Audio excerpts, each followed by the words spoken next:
Hey, it's Kelly here. There are a lot of questions going around Bookshelf Banter right now, a lot of throwdowns and things like that. So I've got some answers for you, ladies. First of all, Crystal, Team Rin, really? That's what team you're on? I'm really disappointed, Crystal. I mean, that's okay though, because that leaves more Shay for me. So, yeah, I'm not a big fan of Team of Ren. I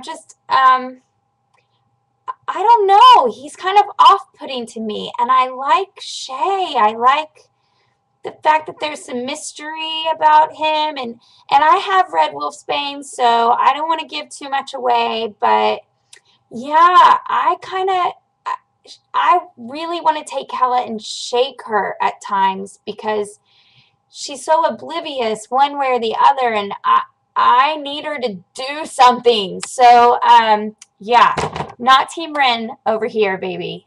Team Shay all the way. So that I had to throw that in. I would like to know what team Callie's on. I mean, she asked you, but she didn't give an answer one way for her, one way or the other. And I know she's read Nightshade and Wolfsbane. So I'd kind of like to know, Callie, what team are you on? You're throwing all these questions out there, but not giving any goods on yourself. So, Crystal, you also asked, what did we read when we were young adults, when we were teenagers? And oh my word, I tried and tried to think. I guess just classics because I mean, we didn't have this great YA genre that we have now.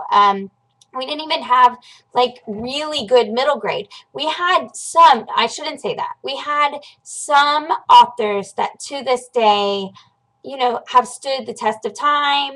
People are still reading Beverly Cleary, Judy Blume.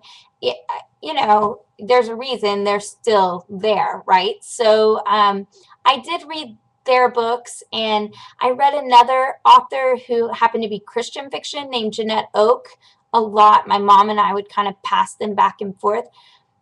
But, to be honest, I read Jan Karen. I mean, I was reading adult fiction because there just wasn't this great offering that there is now. And then I read Anne of Green Gables over and over and over.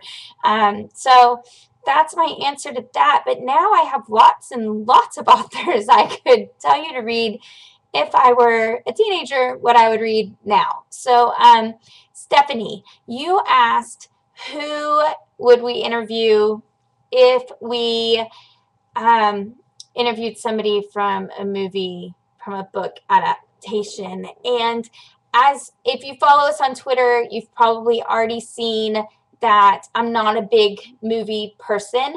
I have to really want to see the movie to go see it, or I have to really like you to go with you, which is good for my husband because he's a movie buff, and so since I like him, I go when he asks.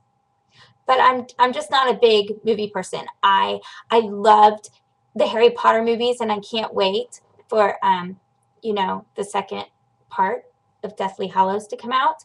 I'm waiting for that. I am waiting for Breaking Dawn, and I'm really excited about Hunger Games, so I'm sure I'll be going and seeing those.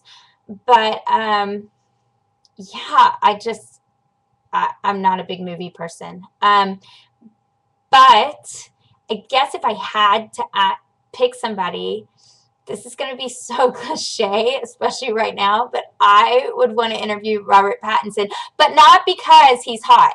I mean, he is hot, but because of his whole music background thing. I want to know more about that, about his writing, his composing, what got him started. I'm really fascinated with that side since I have a music background, what I used to do in my former life. And I guess any composer that just had to sit down and compose music for a specific movie, I want to know, like, what's that process look like? Do you read the book before and then you come up with what you think the music would sound like, or do you see the scenes that have already been shot? Like, how does that work? So I think if I had to interview somebody, that's what I would want to interview about with movies. But that's such a hard topic for me because I'm just not that into it. So I know that there's a reading challenge out there, and I don't have all of the rules to it, but I do have a book for you, Stephanie, in mind. So I'm going to record another video with that. So be watching. And I'll bet, based off of the responses that I've gotten from all of you from my questions, you can guess what genre it's going to be in. So be watching because that's coming soon, Stephanie. So those are my answers. I think that my biggest question now for you guys is, what holds you back from reading a middle grade novel? One of those, books that they say is for 9 to 12-year-olds. Is there anything is it just the age that they put on it that holds you back from reading them? Or is it just that there's so much YA and adult fiction out there that you just haven't even thought to look at the middle grade? And if that's the case, then I would like to challenge you to find one middle grade book within the next couple of months to read. And if you need suggestions, I'll give them to you. Okay, have a great day. Happy reading. Bye.